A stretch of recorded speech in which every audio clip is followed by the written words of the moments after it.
I declare this meeting open at 7:04 and welcome everyone to this evening's meeting of Ku-ring-gai Council. I would like to acknowledge the traditional custodians of the land on which we meet today and pay my respects to elders past, present and emerging. I extend that respect to any Aboriginal and Torres Strait Islander people here this evening. As councillors, we are entrusted with the responsibility of representing the diverse interests of our residents. Let us work together in a collaborative spirit, respect diverse opinions and seek common ground for the good of Ku-ring-gai. Before we begin, I'd like to outline a few procedures in relation to this evening's meeting of Council. This meeting is being recorded and webcast live on Council's website. Only councillors and Council staff will be shown on camera. Attendees must not make a recording or photograph of the meeting without prior approval. Council meetings are open to the public as observers only. In line with the Code of Meeting Practice, members of the public can address Council via the monthly public forum. Council may close part of the meeting to deal with certain confidential matters in accordance with Section 10A of the Local Government Act. These discussions will not be open to the public and will not be webcast. All attendees must comply with the Code of Meeting Practice and other relevant Council codes, policies and procedures. Attendees must refrain from engaging in disorderly conduct, publicly alleging breaches of the Council's Code of Conduct or making other potentially defamatory statements. Councillors, Council staff and members of the public must ensure that mobile phones are turned to silent during the meeting. Councillors and Council staff must declare and manage any conflicts of interest that they may have about any item of business that is on the agenda this evening. I will start with apologies. Are there any apologies from councillors? Now, I actually have Councillor Kim Wheatley is running late, so she will be attending the meeting shortly. Are there any other apologies? No, that looks like that's it. Are there any apologies for staff, General Manager? Madam Mayor, there are no apologies from staff. Are there any conflict of interest declarations for councillors? Councillor Alec Taylor. Thank you, Madam Mayor. I would like to make a special disclosure of a significant and potentially pecuniary interest relating to GB16 dual occupancy FSR standards, as my primary place of residence may be affected by the proposed planning control. In line with the Code of Conduct, I will remain in the chamber and vote on the business item. I have submitted a written declaration to the General Manager to be tabled at this meeting. Councillor Barbara Ward. Thank you, Madam Mayor. I would like to declare special disclosure of interest under Clause 439 of the Code of Conduct in relation to item GB16. I have completed disclosure form and submitted it to staff. I will remain in chamber. Thank you. Councillor Indu Balachandran. Thank you, Madam Mayor. I too would like to declare a special disclosure of interest, potentially pecuniary, for GB16 for myself, my residence and my parents' residence. I have provided a written declaration. Thank you. Okay, thank you. Councillor Sam Nye. Thank you, Madam Mayor. With regard to GB16 dual occupancy FSRs, I'd just like to clarify that I don't have any conflicts with that particular item because the staff recommendation recommends floor space ratio, minimum lot size that is much greater than the land that I have.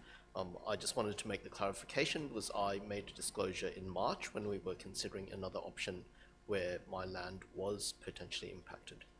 But on this particular item, I've got no conflict. Thank you, Councillor Nye. Councillor Matt Devlin. Thank you, Madam Mayor. I too wish to declare a special disclosure of a pecuniary interest under Clause 4.38C of the Ku-ring-gai Council Code of Conduct of a non-significant and potentially pecuniary interest relating to item GB16 of the dual occupancy FSR. I too made a special declaration in the March meeting, and whilst the property of my parents is not specifically targeted by this policy, there is the potential for the amalgamation of that block into the future. And in that light, I would like to place it on the record, and we'll provide the appropriate documentation to the General Manager. Thank you, Councillor Devlin. I also have a conflict of interest for GB5, which is the Ku-ring-gai Sponsorship Program 2025. It's a non-pecuniary, non-significant. I'm a member of the St Ives Rotary. I've not been on the Food and Wine Festival Committee or sat on the board for a number of years, and they are actually one of the recipients of a grant, but I will be staying in the chambers. Are there any conflict of interest declarations for staff, General Manager? Madam Mayor, there are no declarations for staff. Okay. Are there any documents circulated in councillors' papers to be dealt with at the appropriate time during the meeting, which we refer to as the Greens? Madam Mayor, there is one document, which is Mayoral Minute 1, an update on planning for new housing in Ku-ring-gai. It was issued today to councillors and also published on the website.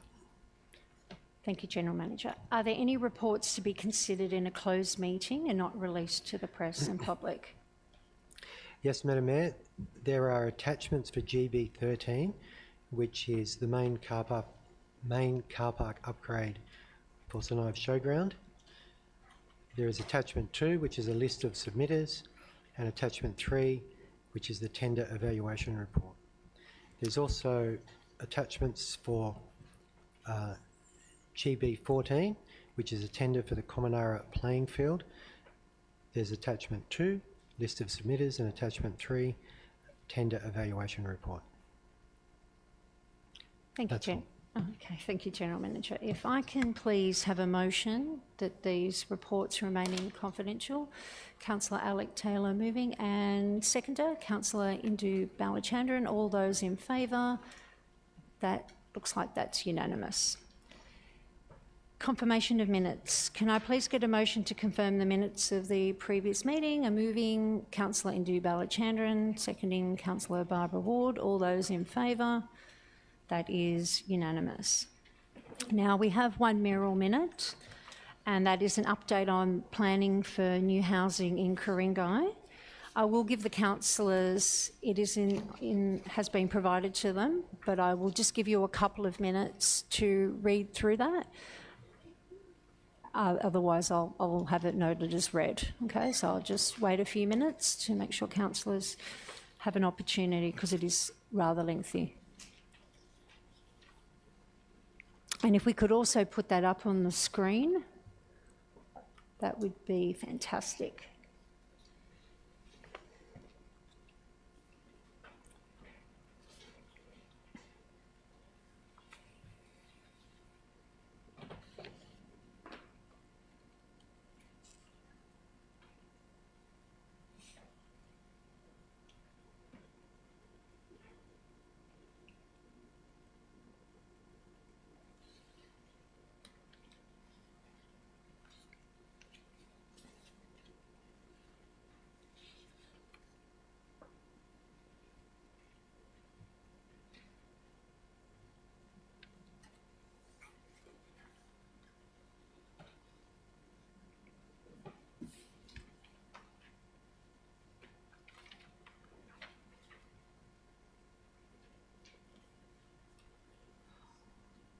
Would any councillors like some extra time?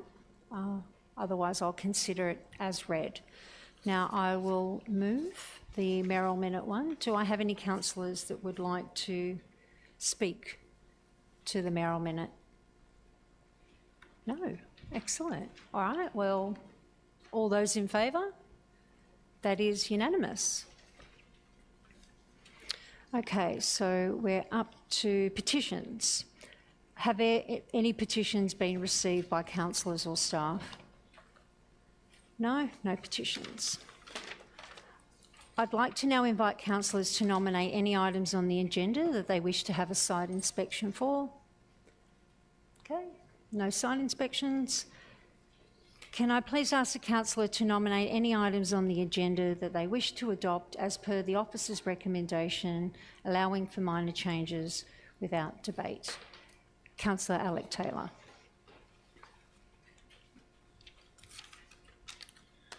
Thank you, Madam Mayor. I would like to move the staff recommendation for the following items without debate. GB items 1 through 5, GB item 8, GB items 11 and 12, GB items 14, 17 and 19.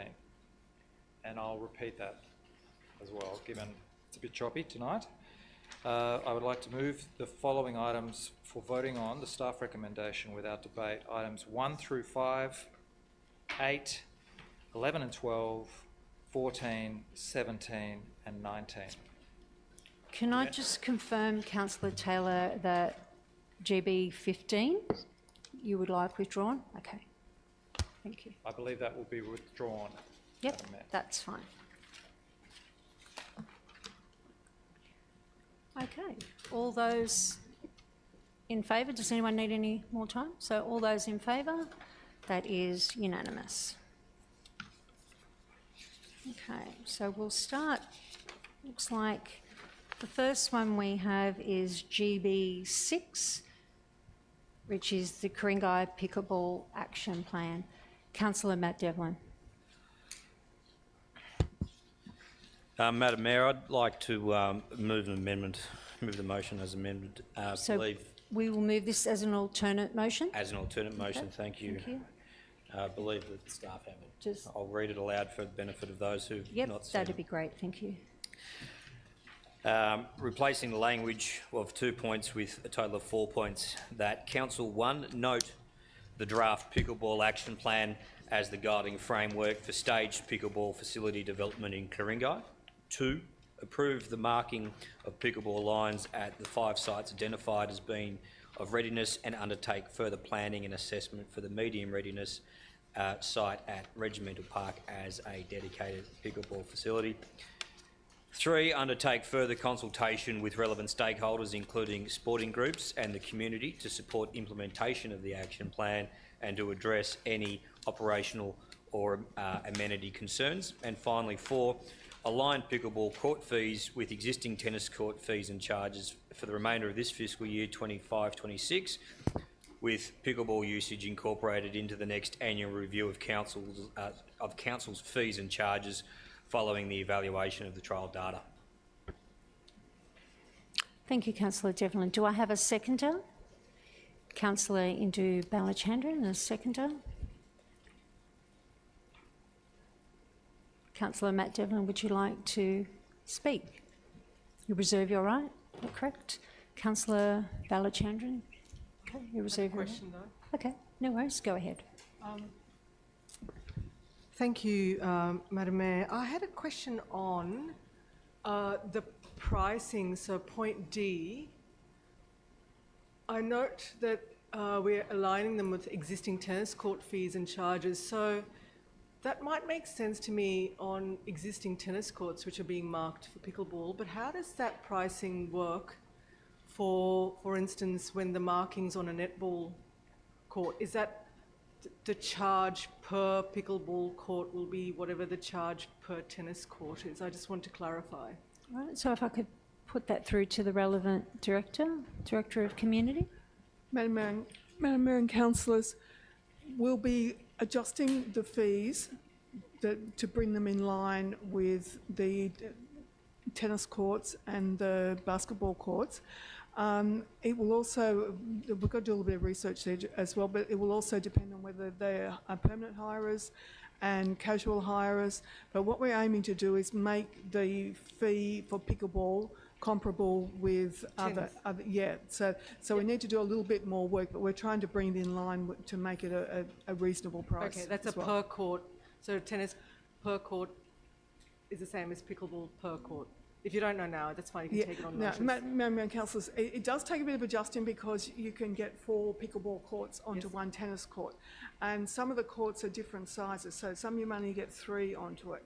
So it will depend on the venue, the actual court, and how we bring those adjustments around.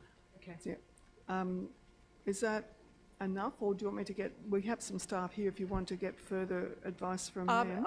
As long as it's clear at some point, and you can take it on notice, but I wouldn't mind some clarity. Yeah.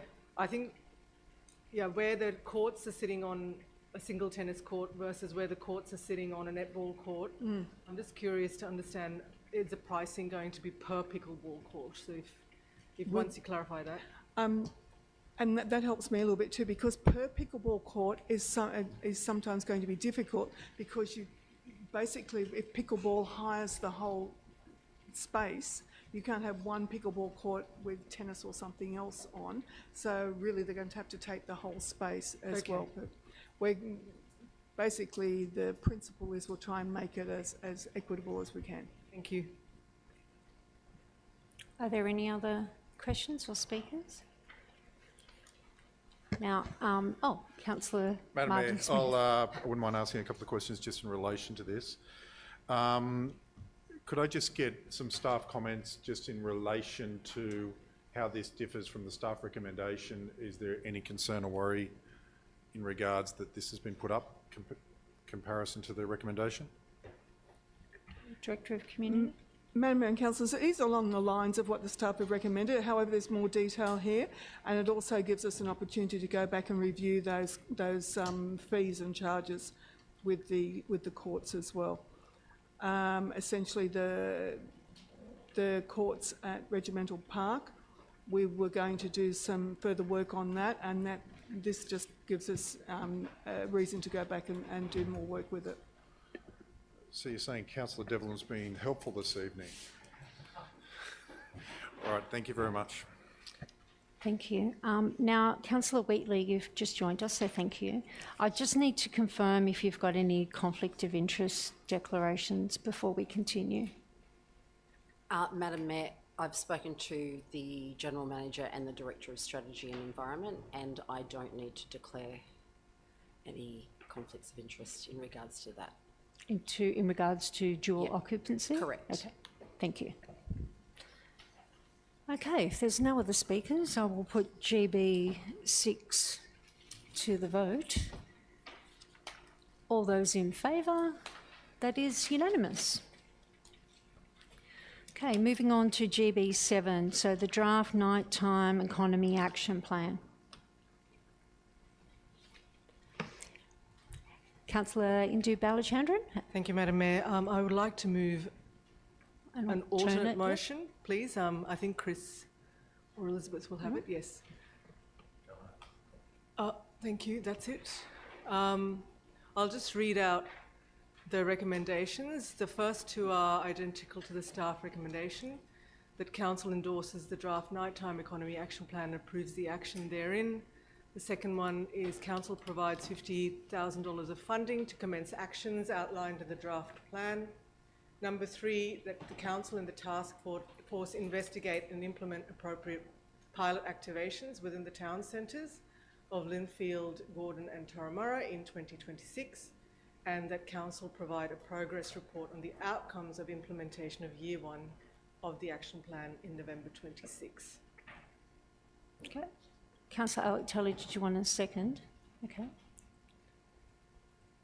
Councillor Indu Balachandran, did you want to speak? Thank you. Very briefly. It's not a significant change to the staff recommendation. We know that vibrant town centres and nighttime economy is widely supported from the business community, the cultural sector, young people and those people who want to stay local.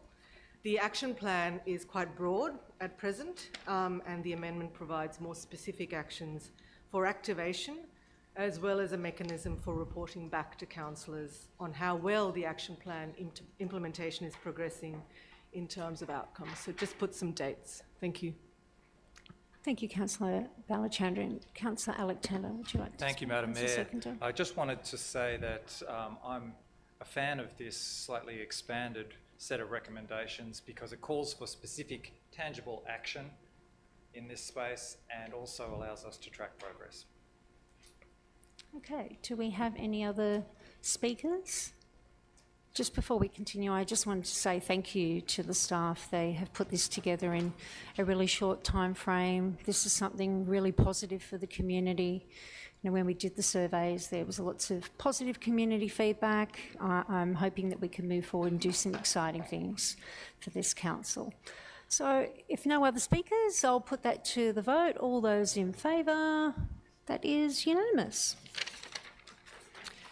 The next item on the agenda is GB9, which is the analysis of land and environment court costs, fourth quarter 2024 to 2025. Councillor Barbara Wood, Thank you, Madam Mayor. did you want to move? I'd move the that, officer's but I just have recommendation? some questions. Yeah, we'll just get a seconder first. Councillor Alec Taylor, a seconder. Go ahead, Councillor Ward. Thank you, Madam Mayor. Madam Mayor, I have a few questions. Council's cost for financial year 30th of June 2025 was 977,000.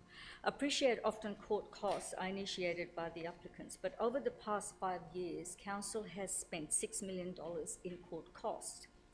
From the case summary provided, could the Council have avoided these costs by having those meetings prior to going to court? Now, General Manager, did you want to answer that question, or did you want the Director of Corporate to? The corporate lawyer, I think, may be best placed to answer.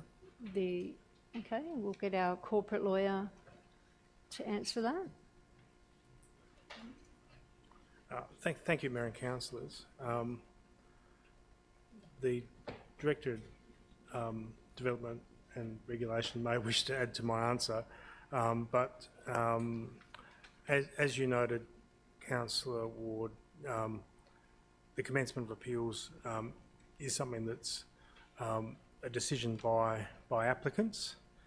Some appeals are appeals against determinations by council or the relevant planning panel, and that can be against a refusal of an application or against conditions imposed in an approval. And some appeals are commenced as deemed refusal appeals, so the time frame within which council can, or a development application can be appealed without it being deemed to have been refused is actually quite a small period, especially for larger applications where there's required referrals to other agencies that take time. So there, if you look at the attachment to the report, you'll note that there are a number of appeals that are commenced as deemed refusals. The biggest determinant on the amount of costs incurred in any particular appeal is whether the appeal resolves without having to be heard and determined by the court, or whether it resolves by way of agreement reached through conciliation, which the court has as a mandatory part of its process. If you'll note that the outcome in the majority of the appeals during the period was that they were resolved by agreement, and that's a much cheaper outcome for council because the big expense is matters that go to hearing, and if you look at the report details the history of it, costs over a number of years, it does go up and down, and the biggest determinant of that is not just the number of appeals, but how many of those go to full hearing. It's actually it's a minority of appeals that go the full distance, but if we have a quarter or a year where more appeals go to hearing, our costs will be higher. It's not really anything to do with how they're managed. Now, in terms of deemed refusals, that's a strategy employed by a lot of applicants to try to jump the queue in terms of getting their assessment hurried up, and that's been the case for many years. We also have the situation now where the state government has very high expectations on council in terms of the time frame in which appeals are determined, and Director Mysick might like to add to my answer, but as I understand it, the time we give applicants to provide additional information or correct their application, make necessary amendments, is a lot less generous than it used to be because we just don't have that time to allow them, and for that reason, there's probably more appeals getting development applications being refused than there used to be because of the pressure we're under from the state government, and any of those DAs may well go on appeal subsequently. I hope that Yeah, answers no, your question. it does. Thank you, Jamie. Madam Mayor, could I have a follow-up question, please? Sure, Councillor Ward. So Jamie, thank you. I appreciate that there is pressures imposed by the current minister about the timing. So the council implements, not only does it meet its deadlines, but it gives applicants sufficient time to respond. So once the council has exhausted its 100 days or whatever it is, how much time do we give the applicants to then respond?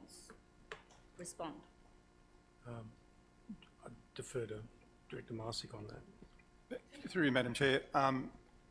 Basically, the situation at the moment is that council traditionally gave applicants more opportunities than it currently does. We traditionally gave applicants more than one opportunity. We also gave them more time, and as a consequence, that has an impact on turnaround times clearly. It was the biggest delay factor in terms of requiring the application. In most cases, once the amended plans had come in, they had to be re-notified. They had to be assessed by all of the experts internally and externally that had a role in that application. So that tended to blow out timeframes. We could afford to do that until the 1st of July 2024, when the minister basically said no more. This is the way that I want development applications to be determined, and these are the timeframes that you need to comply with, or else. That's law. That's something that's basically foisted on every single council in New South Wales, but in particular the metropolitan councils. So we've had really no option, and all other councils are in the same boat, no option but to change the way that we actually assess applications, and we've had to be a lot more strict in terms of giving applicants one opportunity to amend plans, but only in instances where the amendments are relatively minor, but can't be addressed by conditions of consent. And so we do that now, and we're not alone. All other councils that realise that they have to actually do that because of the minister's statement of expectations and the associated threat that comes with it, are doing exactly the same thing. So to meet the minister's deadline, do we adversely impact that on residents or occupants? I suppose in the sense that the days when we used to give them multiple opportunities and more time are over, yes. This is now the new normal, and there's not a lot we can do about it. It's something that the government's required us to do at pain of potential sanctions. And we know that a number of councils, 14 councils out of the total, I think it was 30-odd metropolitan councils, did not make the first cut of the minister's turnaround expectations. And I understand that at least 4 of those councils, I believe the worst performers, are going through a process with the department and with the minister as we speak. So, just a couple more. Thank you, Madam Mayor. If I may indulge. So the council has budgeted $1.3 million towards this particular project. Do you think we may be able to spend that money better in trying to get more resources to help your area? I think we've got enough resources. I think the problem is that if you look at traditionally how land environment court appeal costs have gone in the last many years, and I think this current figure is probably the lowest it's been in the last 20 years. So we're not exactly, throwing money away. We are, executing our duties wisely, efficiently. We're dealing with appeals, trying to get appeals resolved through mutual consent, through the conferencing process rather than going to full hearing, which is exactly what the corporate lawyer said. That's where you incur big costs. And if you look at the proportion of appeals that are being dealt with through the Section 34 conferencing process and resolved through amended plans rather than full hearing, it is an increasingly higher proportion, and it is now the majority. So I think we're doing as, we're operating on the smell of an oily rag, so to speak. And our costs, as I said at the moment, traditionally, if you look at it historically, I think this is probably the lowest figure we've ever had. Thank you. And Madam Mayor, can I thank the General Manager for the review that was undertaken in this area? So it's been terrific. But I just wondered, Madam Mayor, may I just add something to the Director's comments? I think it's important to note that the legal costs are incurred in order to defend the planning controls that Council has adopted. So the staff aren't engaging in legal action for any other purpose other than to enforce the rules that the council adopts in its LEP and DCP, etc., and to try to get the best outcomes for the community. Thank you, General Manager. Can I just my last question. I know there was a review taken of the services recently, and there were 15 recommendations. How are we going with those recommendations for implementation? General Manager? Yeah, thank you, Madam Mayor. We're reporting on those recommendations via the Audit Risk and Improvement Committee, so you'll get regular updates there. Councillor Matt Devlin. Thank you, Madam Mayor. I'll allow through you whoever is probably best placed to address the questions, but I just thought it was of interest, given Director Morasik's comments there around the changing nature of the restrictions and requirements that have been placed on council by the state government. I note that we've spent 27% below what has been budgeted, so that would align with your earlier comments, Director Morasik, around the value that we're getting or the value that's spent to date. But I note that we've had a significant increase, so we've had a 171% increase on our 4-year average, which would align also with your comments around the additional requirements placed on us by the Department for Planning. But looking at our costs having come down or been below budget and a significant increase in the number of incidents before the Land and Environment Court, there seems to be a 60% or greater reduction in the average proceeding cost. Is that, and this is the question, is that reflective of the changing nature, and is that what, when you made the comment, this is the landscape and what we really need to be prepared for, is this what you're referring to? Through you, Madam Mayor, not necessarily, and I'd also ask the corporate lawyer to provide his comments, but in our experience it's been mainly as a consequence of smaller applications rather than a bunch of bigger applications in 1 year. It depends on what you get in the mix, and those smaller applications being easier to actually resolve through the conferencing process.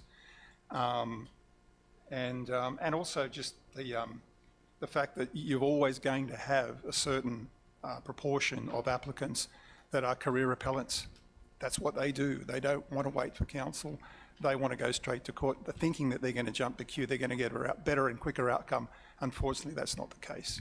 They end up probably waiting longer than they would if they had actually stayed with council.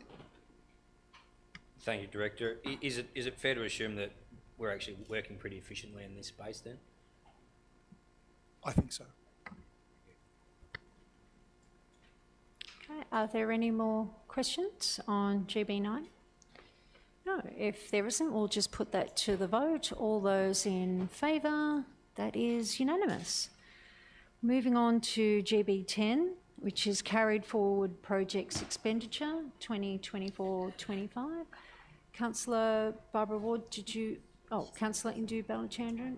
Okay, are you moving? Yes, I am. I just have some questions. Thank you. And if I could just get a seconder, Councillor Barbara Ward. Okay. Thank you very much. I had a couple of questions really on this carry forward item, and I'll let the General Manager decide, or through you, Madam Mayor, who the question should go to. My first question is, there's $28.4 million of carried forward expenditure. It seems very high. What proportion of total project funding for the year is that? Manager? The Director Corporate will respond, Madam Mayor. Thank you. So that is about 20%. Seems 20%, thank you. It seems quite a significant proportion of a budget to be carrying forward. What is it about our budgeting process that leads to such a high proportion of carry forward funding? Why are we not able to spend the money? Most other organisations have a problem overspending on having enough money. We seem to have this kind of ongoing trend of not spending what we budget.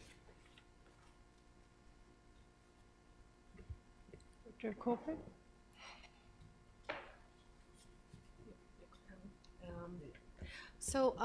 With carry forward, the total carry forward expenditure is comprised of projects that might not have commenced because they're pending some grants, so that's about, that's a proportion of them. Sorry, There is, I didn't hear that because they are. so some carried forward projects are carried forward, expenditures carried forward because they're funded from grants, for example. So grants have not been received, a project hasn't been commenced, so that's a carry forward. In some instances, we have major land acquisitions, for example, so that's a carry forward until that happens. I must say that, yes, there is an issue in terms of delivering on projects, and in previous years we have carried forward on top of our adopted budget, so that actually the budget increases, so there's an issue in delivery. But I think other directors may comment on their specific projects that haven't been able to be completed. But the list of the projects here are projects that have already commenced. So out of this, it's 28 million, about 24 million have already commenced. So they're not projects that haven't commenced, so they could be at the end perhaps 90% complete or 80% complete or 70% complete. Okay. Out of the total list, 28 million, only 4 million haven't yet started. Okay. And out of the 4 million, there's only 2.5 million that are pending grants received. That is very helpful. Thank you for the proportions. I do have a follow-on question. You answered one of my questions, which was how much of this is carried forward from previous years, but you're saying 90% is commenced and will conclude. Yep. Its timing. Can I just follow on from the question that you, the comment you raised about delivery? Why the delays in delivery, and who might be able to answer that? Madam Mayor, there's not one reason why there's delays. Some are delayed. Some of the, as the director mentioned, part of the reason why there's carry forwards is there's carry forwards every year. So you start the year with a lot of carried forwards from the year before, and therefore it ends up hard to complete the works. Another reason is not every budget is split precisely into years. So budgeting can tend to be, okay, we need $2 million to build the streetscape upgrade, and that gets allocated. But when the year comes around, 1 million's in one year and 1 year's in the next, so that can also lead to carry forwards. And there is an element of we do need to improve our planning for capital works as well, so that we get better at planning out exactly when the works are going to be and implementing it in accordance with those schedules. That's a real issue, and we are concentrating on that in this financial year to improve that. Do we have a target? So do council staff, look at how much we're carrying forward and not delivering, and do you have a target that you set for addressing the delivery delays and working on that in kind of quantifiable ways for the next 3 years, for instance? Yeah, no, we don't have a numerical target at the moment. No. Might be worth considering. Thank you. Yeah, that's a great idea. Thank you. That's all from me. Thank you, Madam Mayor. Councillor Barbara Ward. Thank you, Madam Mayor. I have a few questions. In 2023-24, the carry forward figure was 62 million. We've reduced it substantially in 24-25 to carry forward 28, and this was a reduction predominantly 34 million in the strategy and environment area, so Andrew's been working hard. Does the council have a timeline to complete or commence work that relates to 28 million, which Councillor Balachandran just also referred to? In reviewing the report and comparing it to 23-24, I note that the same amount is being carried forward in 24-25, and in some instances, so there has been no activities undertaken, and in others, the amount has increased. Can someone help me understand this, please? General Manager.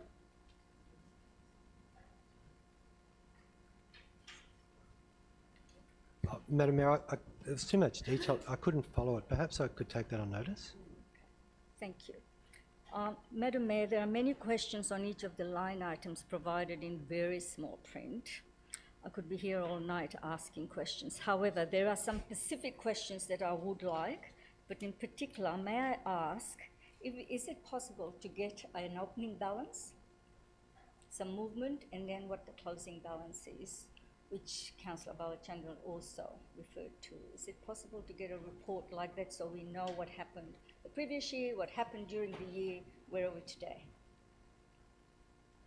So all I did was compare from last year's to this year's, and life will be much easier. So I think we can provide what we had carried forward the year before, what's still part of this carry forward. The opening balance would be, I guess, the budget plus carried forward from the year before. Sure. That's what you're after. Yeah, we can provide that. Thank you. Yeah. Madam Mayor, I have a few specific questions. In community, there are a number of large project funds committed. When does the council propose to implement excess and disability plan of $49,000? That was in the previous year as well. Family and domestic violence for $100,000. Gordon Library in 23-24 and again in 24-25. When will this project be implemented? And person-centred, 7,900. Tourism strategy, 51, amongst others. They were all from 23-24 carried forward again. Director of Community, did you want to answer Madam that? Mayor and Councillors, again, a lot of detail there. I can probably take it on notes, but what I would say, for example, the tourism strategy, we have been working on that. We've enlisted consultants and we're about to commence that. So there's a few within community. There has been progress, but there's reasons why it hasn't been completed. But if you could send me all those ones, sorry? Domestic violence? The domestic violence one, we're up to the stage now where the money's been allocated. We've gone to expressions of interest. We have had responses to that. We've analysed those responses. We're about to, the week after next, we'll be having a meeting to evaluate those ones and let the people know when the money's free. Last question, Madam Mayor, through you. Go ahead. Under corporate and corporate account service improvements, of 139,000 carried forward, only 37,000 was used and 102 to be carried forward. When does the council plan to utilise these funds? Director of Corporate. Through you, Madam Mayor. I think we will utilise the funds this financial year, so that may relate to the service reviews that we are doing. So service review that haven't yet completed, we may have not paid yet. So that's carried forward unspent funds. So we will be spending these funds this year. Thank you, Madam Mayor. Are there any further questions or comments from councillors? No. If there's not, I will just put GB 10. So I'll just put that to the vote, which is the staff recommendation. All those in favour? That looks like that's unanimous. Moving on to, I believe, the next item is GB 13, which is the main car park upgrade to St Ives Showground. So, Councillor Alec Taylor, are you moving the recommendation or an alternate? I apologise in advance for moving something with little notice, but I have an alternative motion that I have actually sent to governance just about an hour ago or an hour and a half ago.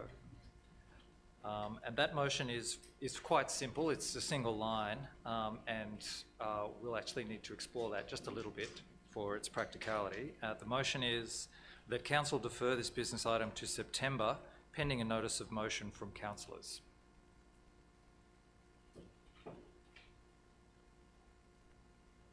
Councillor Smith, with your hand up, does that mean you're seconding? Okay, thank you, Madam Would you Mayor. like to speak to that, Councillor Taylor? Actually, I would very briefly like to speak to it, but before I do, actually, no, I will speak to it first, and then I have a question. So, quite simply, with this item, context is king.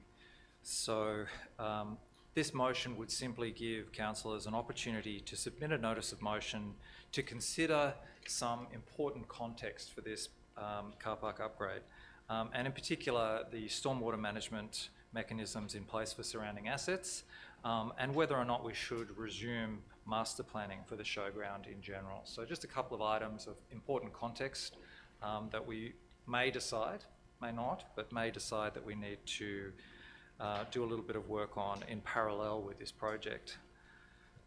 That's the essence of the motion. My question actually, through the General Manager, I believe probably to the Director of Operations, is actually about the impact on the tender process. Conscious that we have already delayed this a business item for a month for a site visit. That was a valuable site visit, and thank you for organising that. But my question is, would delaying it another month have any kind of detrimental impact on the tendering process?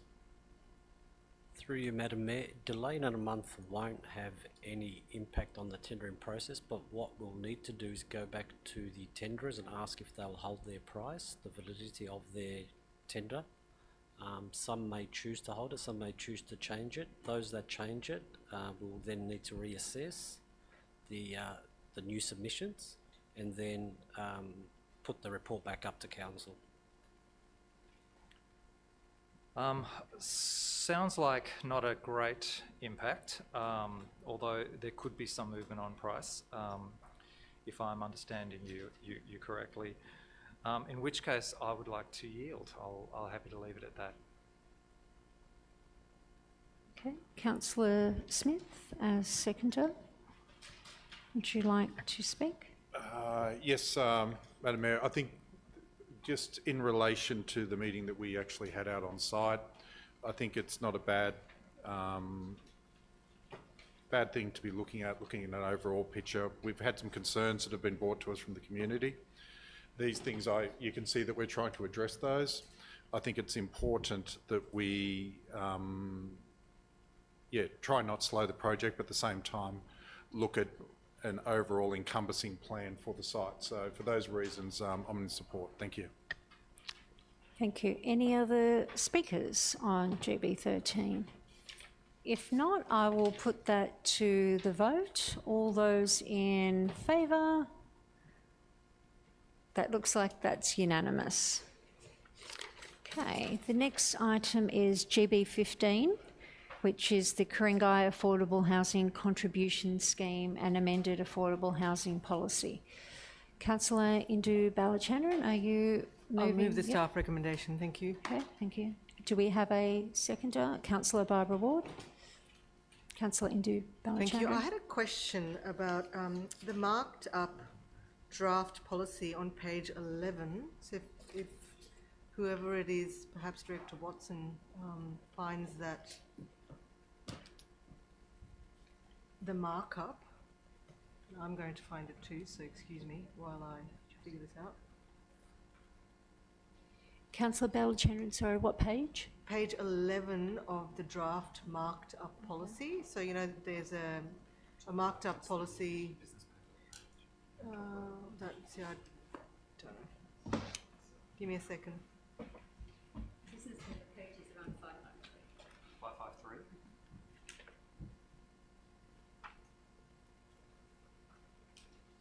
I beg your pardon, my that hub has just stopped working. Thank you. So it's this one here, page 11. Where's the page number? 609. Thanks, Councillor Ward.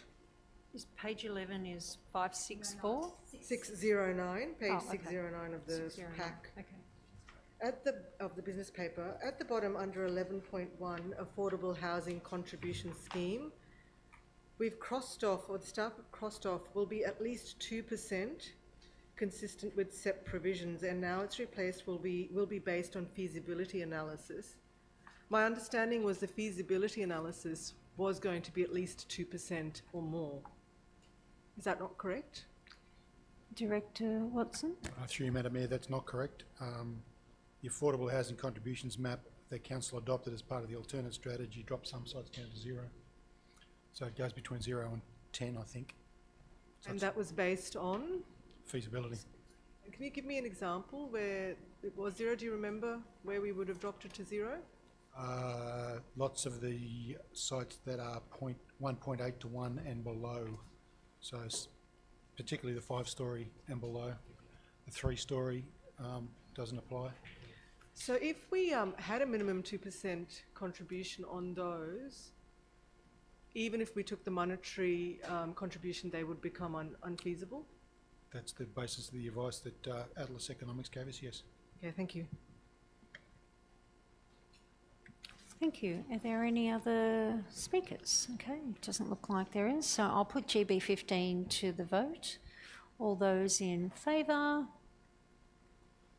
That is Councillor Ward, Councillor Balachandran, Councillor Taylor, Councillor Devlin, Councillor Nye, Councillor Wheatley, Councillor Smith, Councillor Kay. All those against? Councillor Pettit and Councillor Spencer.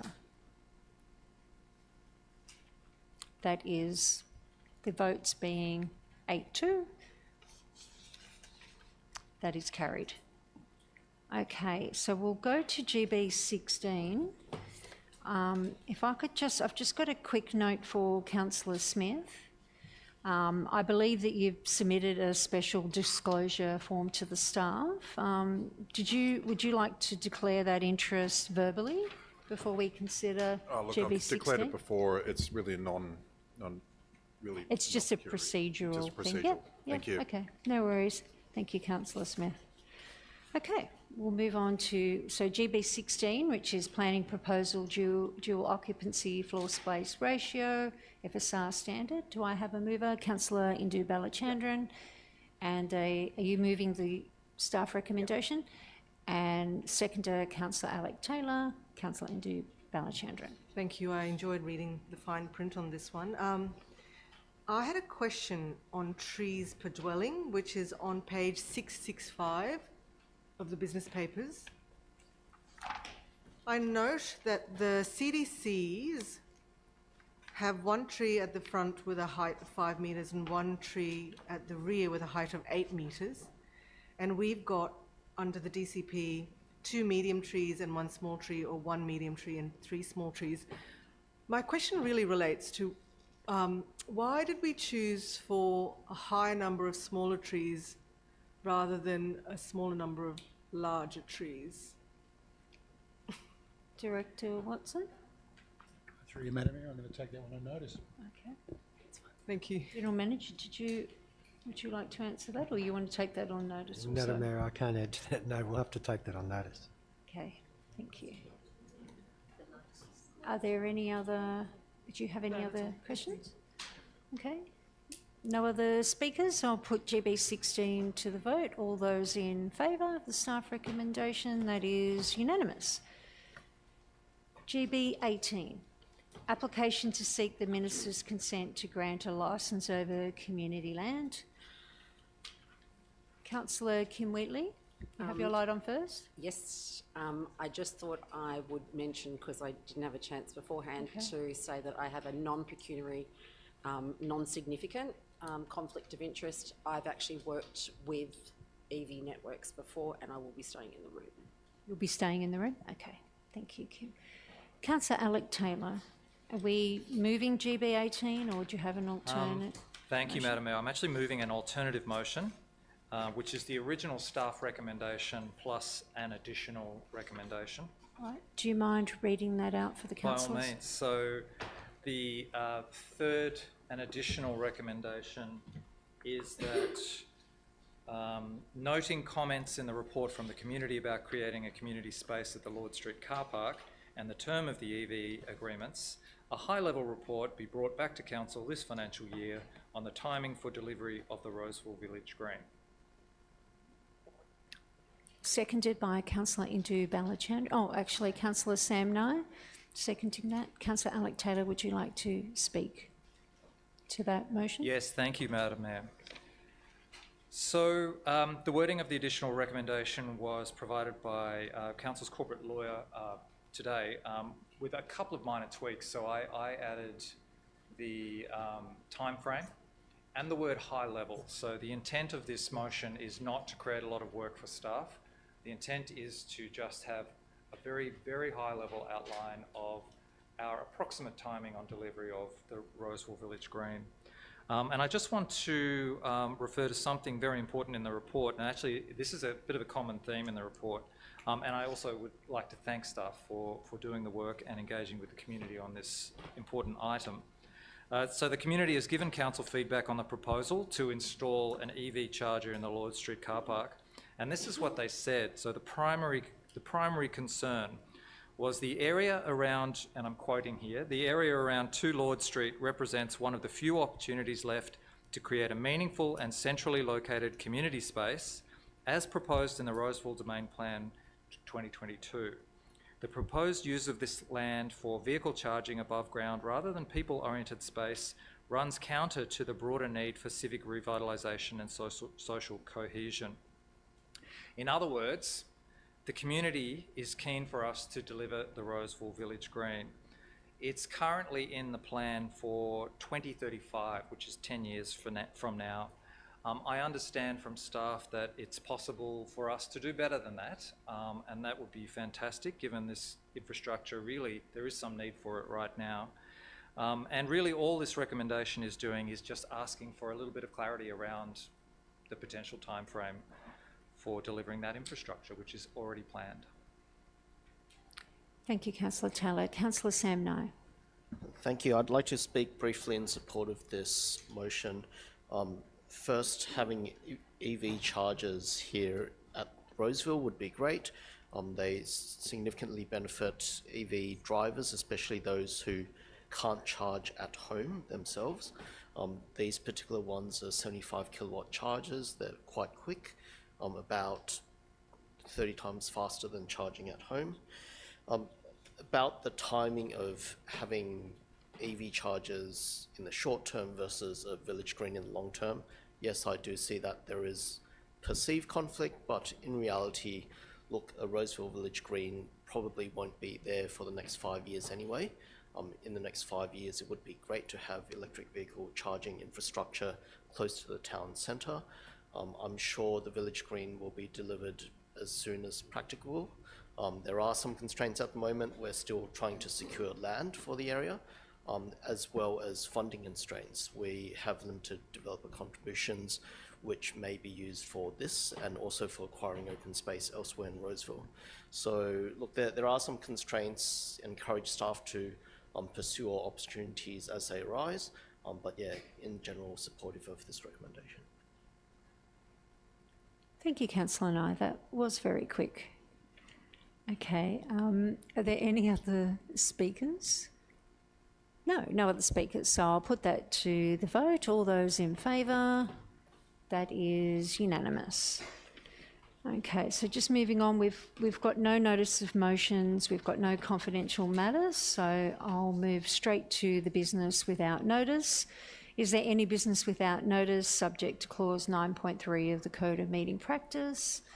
No business without notice. Conclusion of the meeting. So there being no business, I'd like to thank councillors and staff. I'd like to also thank members of the public for their attendance.